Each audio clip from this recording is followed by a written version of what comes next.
الحمد لله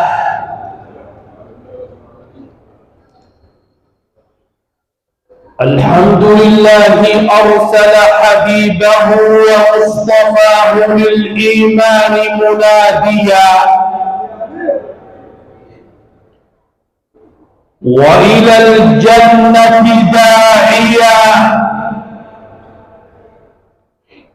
وإلى الصراط المستقيم هاديا وبكل معروف آمر وعن كل منكر ناهيا فرفع له قدره وشرح له صدره وجعل الذلة والمهانة على من خالف أمره وأشهد أن لا إله إلا الله وحده لا شريك له امتن علينا بنبيه المرسل وبكتابه المنزل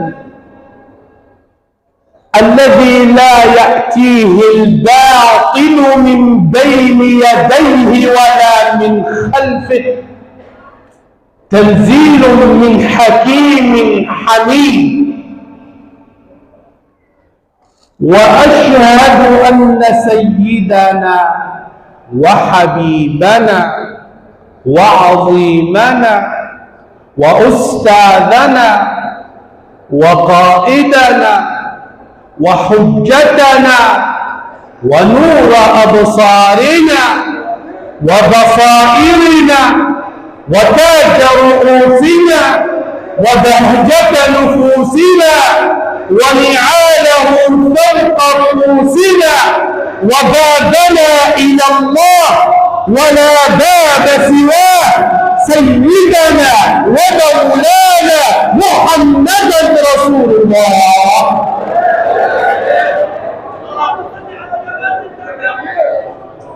مولاي صل وسلم دائما أبدا على حبيبك خير الخلق كلهم فاق النبيين في خلق وفي خلق ولم يدانوه في علم ولا كرم فمبلغ العلم فيه أنه بشر وأنه خير خلق الله كلهم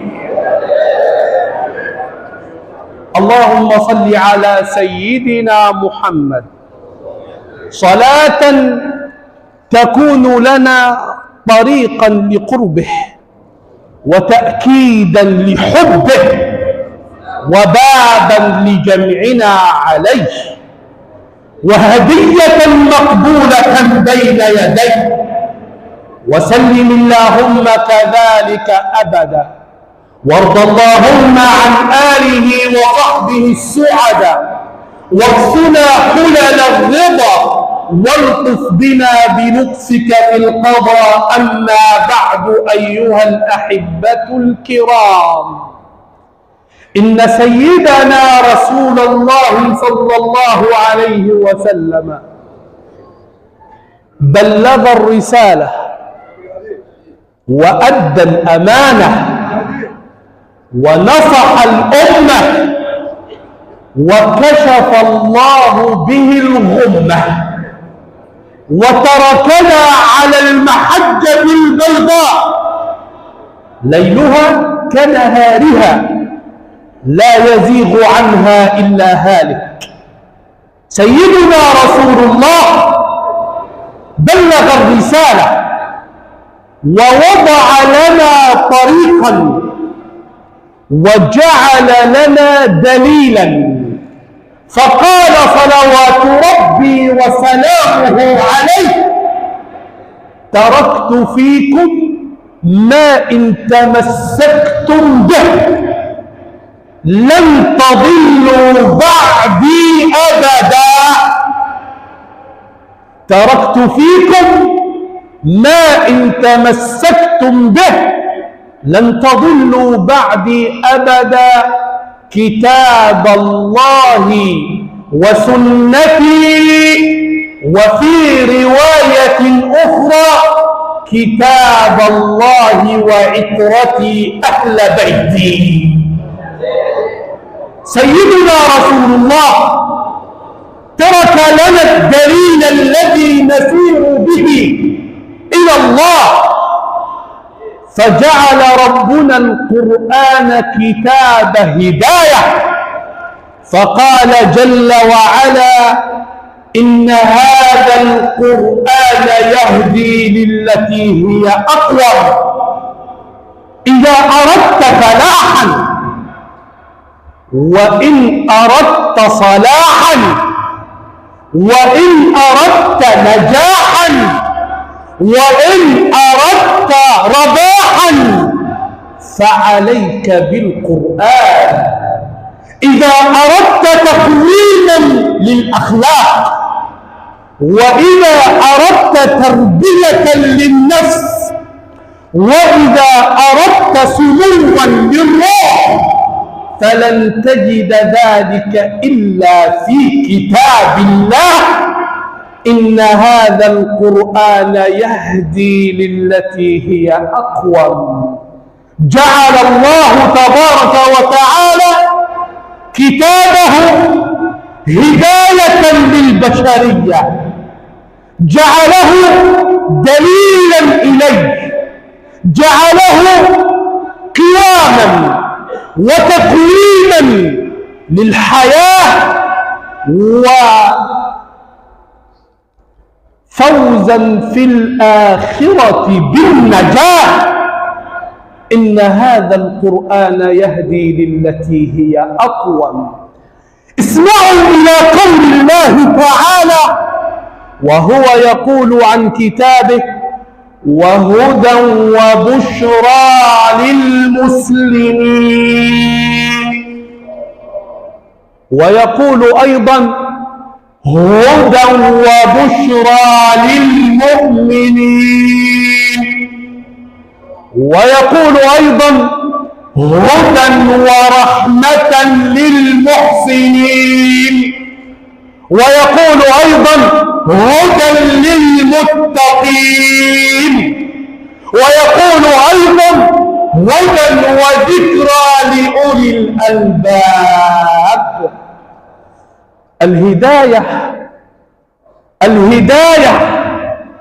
والتوفيق والخير في كتاب الله تبارك وتعالى. إذا ضللت الطريق فاعلم أنك ابتعدت عن كتاب الله. إذا ضل بك الطريق اعلم أنك مقصر في حق كتاب الله تبارك وتعالى. انظر إلى قول الله تعالى: فإما يأتينكم مني هدى فإما يأتينكم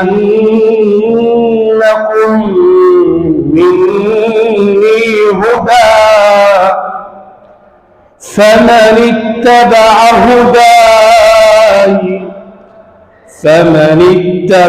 هداي فلا يضل ولا يشقى.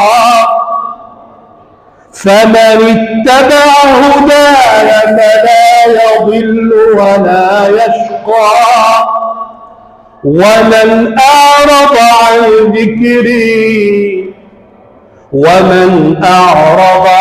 ذكري فإن له معيشة ضنكا ونحشره يوم القيامة أعمى قال رب لم حشرتني أعمى وقد كنت بصيرا قال كذلك أتتك آياتنا فنسيتها وكذلك اليوم تنسى. ومن أعرض عن إيه؟ عن ذكري. سيدنا عبد الله بن العباس يقول أن المقصود بالذكر هنا هو كتاب الله، فمن استمسك به لا يضل في حياته ولا يشقى في آخرته. سيدنا رسول الله صلى الله عليه وسلم يقول من أراد الدنيا فعليه بالقرآن، ومن أراد الآخرة فعليه بالقرآن، ومن أرادهما معا فعليه بالقرآن.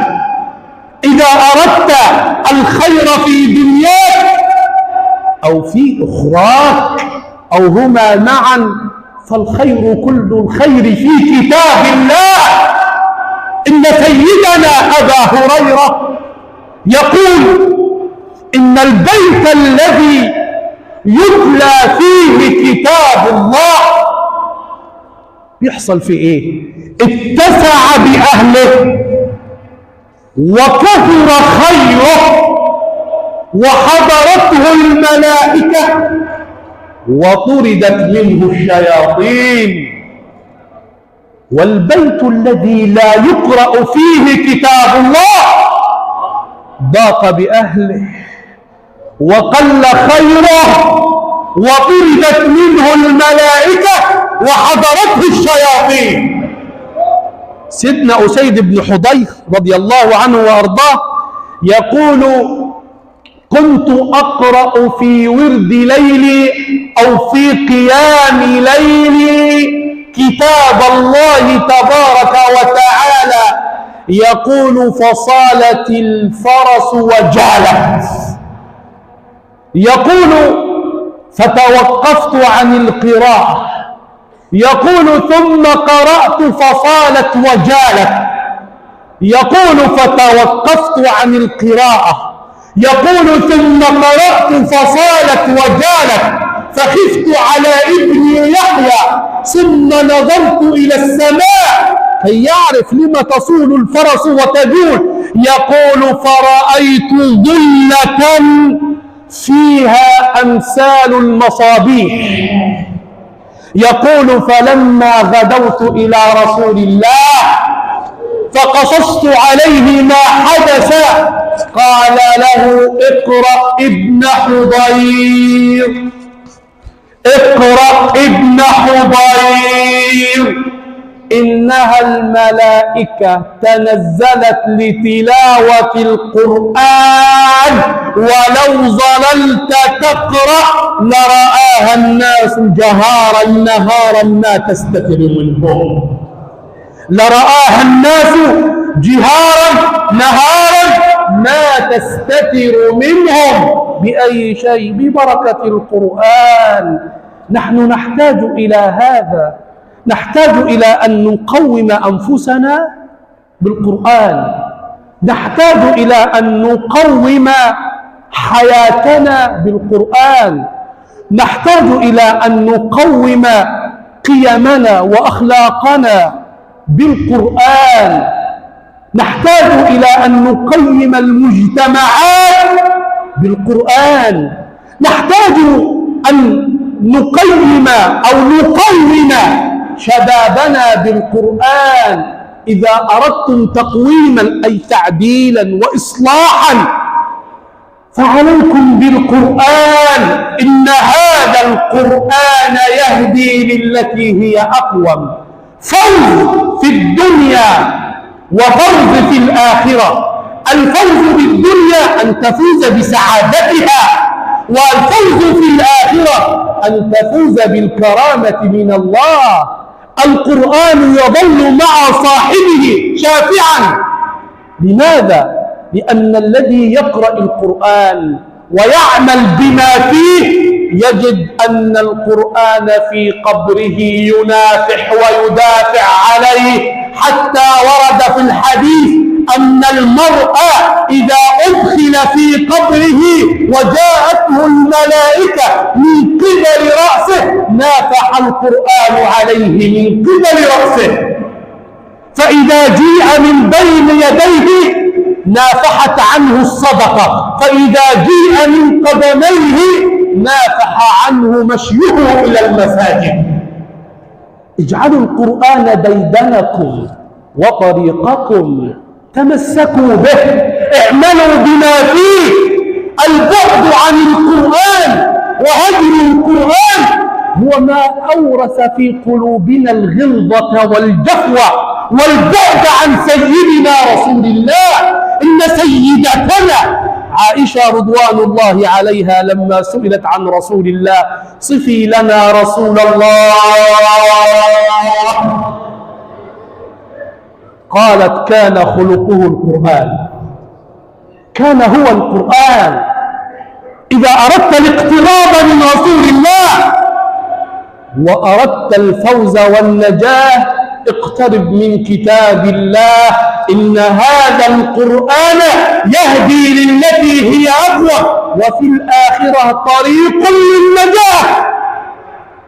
القرآن الكريم يوم القيامة يأتي لصاحب القرآن فيقول: يا رب حله، فيلبس حلة الكرامة. يا رب زك، فيلبس صاحب القرآن تاج الكرامة. فيقال لقارئ القرآن: اقرأ وارق ورتل، فإن منزلتك عند آخر آية كنت تقرأها. يحكى أن ولدا أراد أن يحفظ القرآن، فبعثت به أمه إلى معلم القرآن، فقطع شوطا كبيرا وسفرا بعيدا إلى أن وصل إلى شيخه وطلب منه أن يحفظه كتاب الله، فرفض الشيخ وأبى، لأن الشيخ قد اكتفى بما عنده من التلاميذ. فرجع الابن ورجع الولد منكسرا حزينا تأخذه شفقة الحال أنه لم يقبل في حلق القرآن، فاستراح في طريقه تحت شجرة فرأى سيدنا رسول الله، قال له: قل ارجع إلى الشيخ وقل له إن رسول الله يأمرك أن تحفظني كتاب الله. قال: إذا لا يصدقني يا رسول الله. قال له: قل له بأمارة زمرا زمرا. فرجع الولد باكرا إلى الشيخ وقال له: إن رسول الله يأمرك أن تحفظني كتاب الله. قال له: وما أمارة ذلك؟ قال له: بأمارة زمرا زمرا. فإذا بالشيخ يقبل رأس الولد ويجعله في أول الدارسين. قيل له: وما السر في ذلك؟ قال: لأني رأيت رسول الله. قال الشيخ: لأني رأيت رسول الله وسألته: يا رسول الله كيف يدخل أهل القرآن إلى الجنة؟ فقال رسول الله: زمرا زمرا، أي جماعات جماعات. نسأل الله تبارك وتعالى أن يجعلنا من الذين يستمعون القول فيتبعون أحسنه.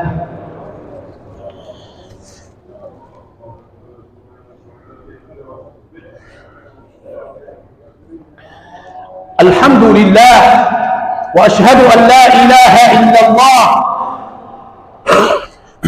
وأشهد أن سيدنا وحبيبنا محمدا رسول الله.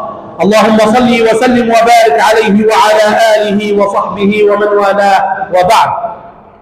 أيها الأحبة الكرام، إعمار الحياة وإعمار الدنيا جاء به القرآن، صلاح الدنيا وصلاح الآخرة جاء به القرآن، فالقرآن منهج عملي لإصلاح حياتنا ولإصلاح آخرتنا. أمرنا ربنا بإعمار الحياة فقال هو أنشأكم من الأرض واستعمركم فيها، وقال سيدنا رسول الله إذا قامت القيامة وفي يد أحدكم فسيلة فإن استطاع ألا تقوم حتى يغرسها فليفعل. سيدنا رسول الله أمرنا بالسعي وأمرنا بالعمل وأمرنا بالجد وأمرنا بالاجتهاد وأمرنا بإعمار الأكوان، وكل هذا موجود في منهج القرآن.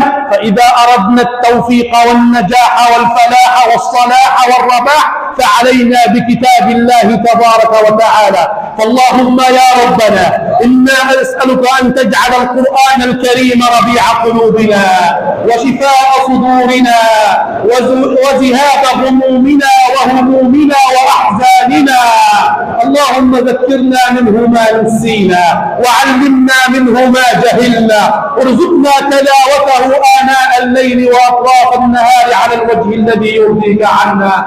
اللهم شفع فينا القرآن وشفع فينا النبي عليه الصلاة والسلام. اغفر ذنوبنا واستر عيوبنا فرج كروبنا اقض حوائجنا تول أمرنا حسن أخلاقنا وسع من الحلال أرزاقنا بلغ فيما يرضيك آمالنا احفظ لنا بلادنا أكرمنا بحسن الخاتمة أجمعين.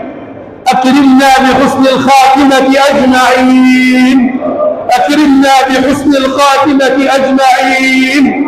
فرج الكرب عن المكروبين وارفع الهم عن المهمومين واشف مرضانا أجمعين.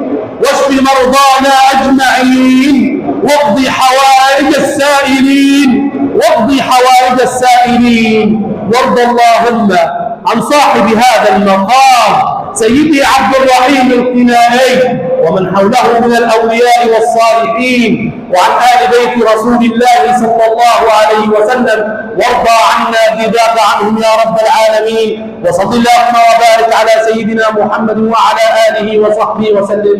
قوموا إلى صلاتكم يرحمكم